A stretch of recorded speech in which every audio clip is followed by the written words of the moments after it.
एक बार समुद्र, पर्वत और हवा के बीच में वार्तालाप चल रहा था और वार्तालाप कुछ ही समय में विवाद में बदल गया। तीनों में महान कौन? तीनों ही अपने आप को महान बता रहे थे। समुद्र कहता है कि मैं विशाल हूं और मेरी विशालता जैसी विशालता किसी में नहीं है। मेरे भीतर गहराई है, वैसी गहराई किसी के पास नहीं है, इसलिए मैं महान हूं। पर्वत ने कहा, नहीं, मैं महान हूं क्योंकि मेरे पास जैसी ऊंचाई है वैसी ऊंचाई इस दुनिया में किसी के पास नहीं है, इसलिए मैं महान हूं।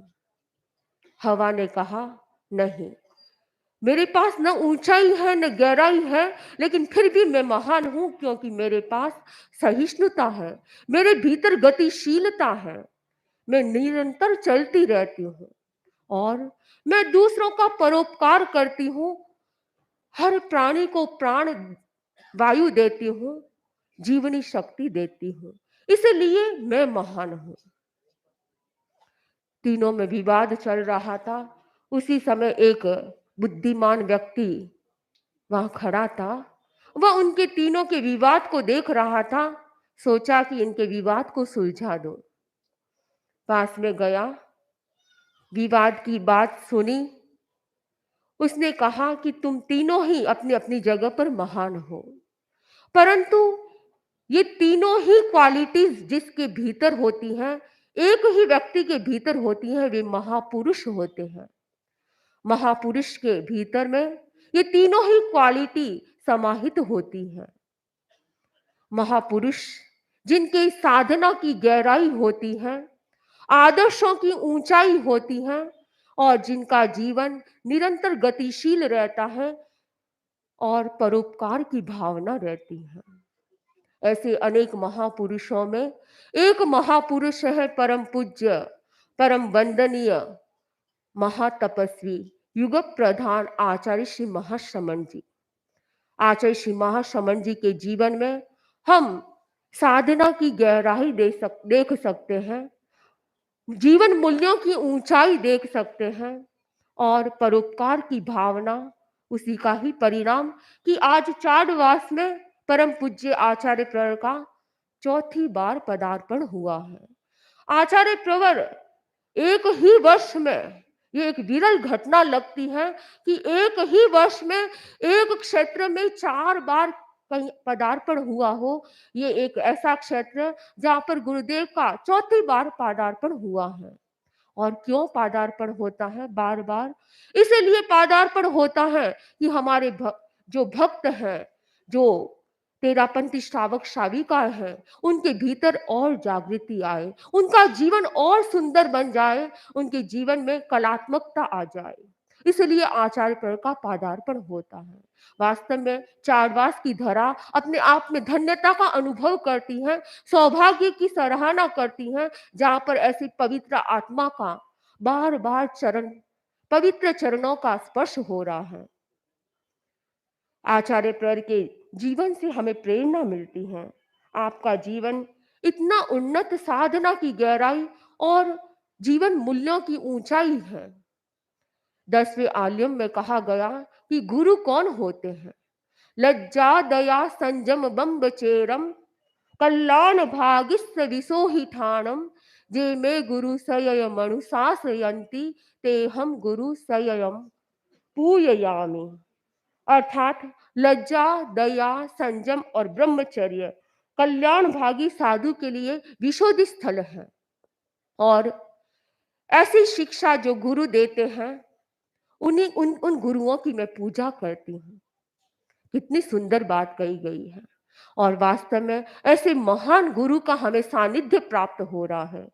ऐसे महान गुरु हमें निरंतर जीवन जीने की कला सिखाते हैं, जीवन को कैसे जीना ये प्रेरणा देते हैं। आज का दिवस भी जीवन विज्ञान दिवस है और परम पूज्य आचार्य प्रवर चाडवास में पधारे हैं। आपको जीवन जीने की कला सिखाते हैं। जीवन जीने की कला के लिए धर्म एक महत्वपूर्ण चीज है। धर्म हमें जीवन जीने की कला सिखाता है।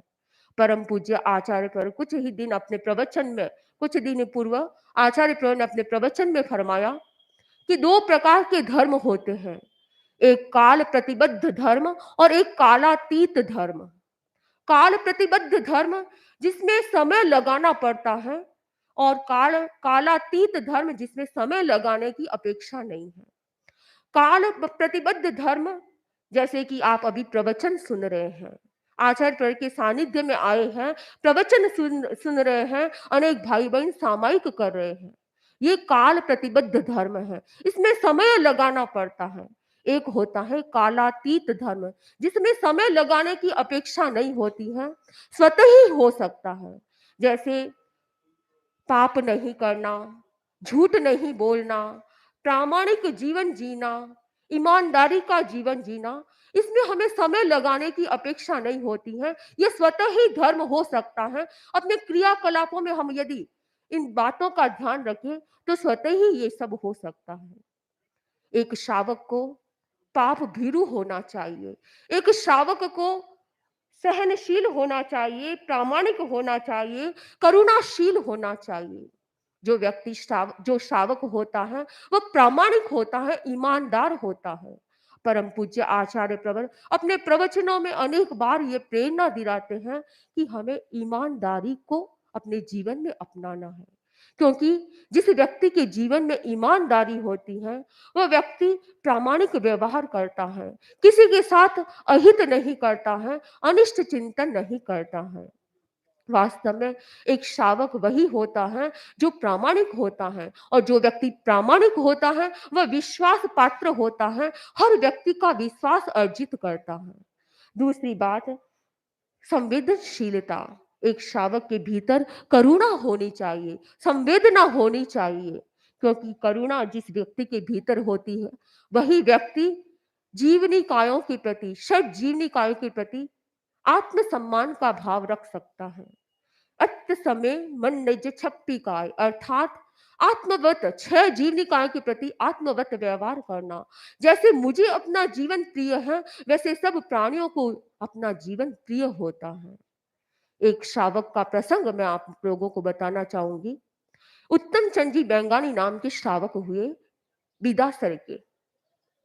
एक बार वे किसी कार्यवश, बड़े धार्मिक व्यक्ति थे, दयालु प्रकृति के व्यक्ति थे, उनके भीतर में संवेदनशीलता थी।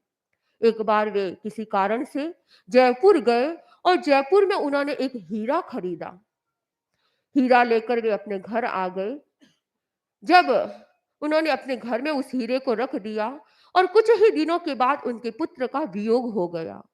पुत्र भैरुदास जी जो इकलौता पुत्र था, और उनका वियोग हो गया।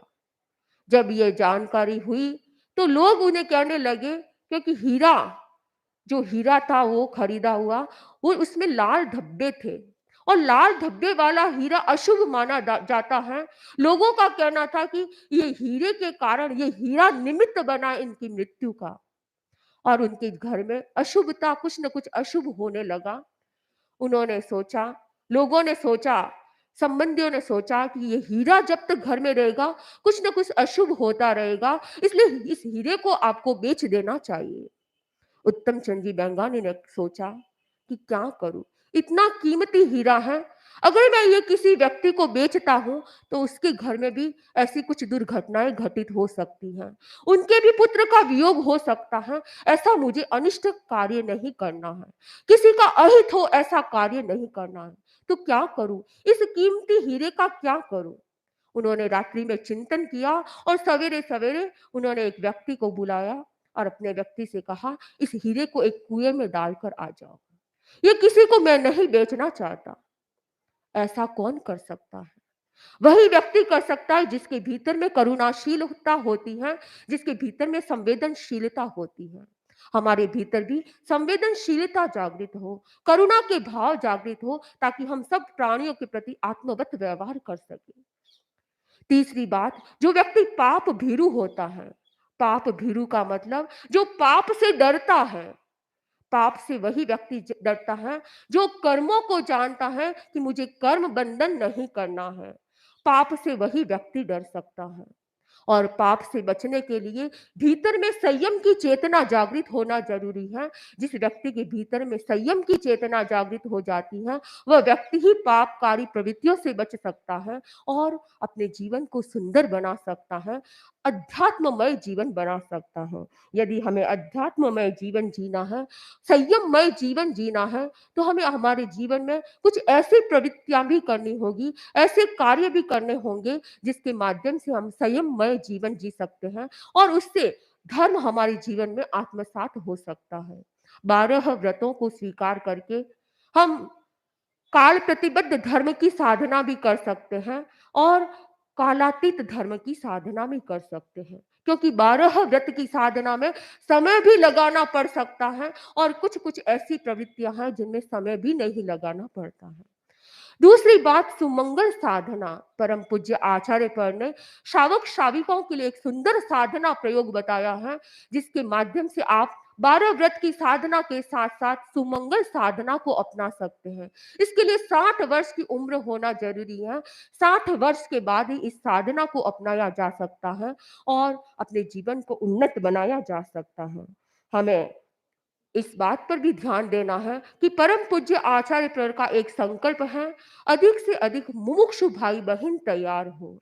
परम पूज्य आचार्य प्रेर का दीक्षा का 50वां वर्ष जब शुरू हो, 50 वर्ष की संपन्नता तक यह एक संकल्प किया गया है कि मुमुक्षु भाई बहन तैयार हो।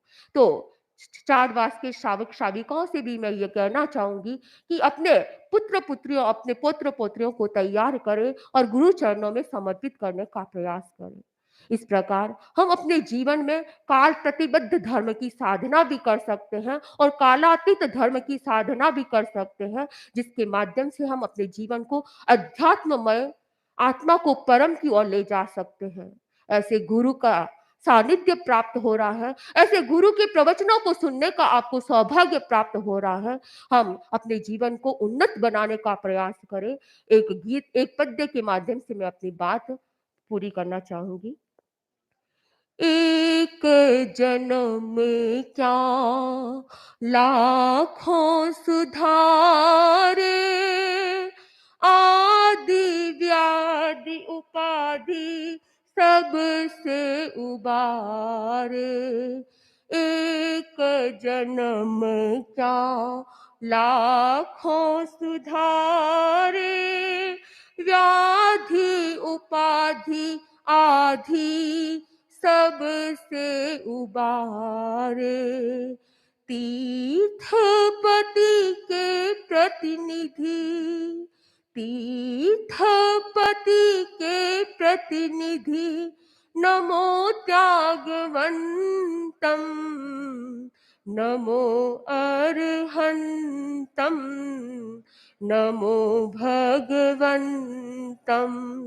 पार लगाए नौका, पार लगाए नौका, नमो महामंतम, नमो अरहंतम, नमो भगवंतम, नमो अरहंतम, नमो भगवंतम। तो ऐसे त्यागी महापुरुष परम पूज्य आचार्य का सानिध्य प्राप्त कर कर हम अपने जीवन को उन्नति की ओर बढ़ाने का प्रयास करें। इन्हीं भावों के साथ ओम हरि।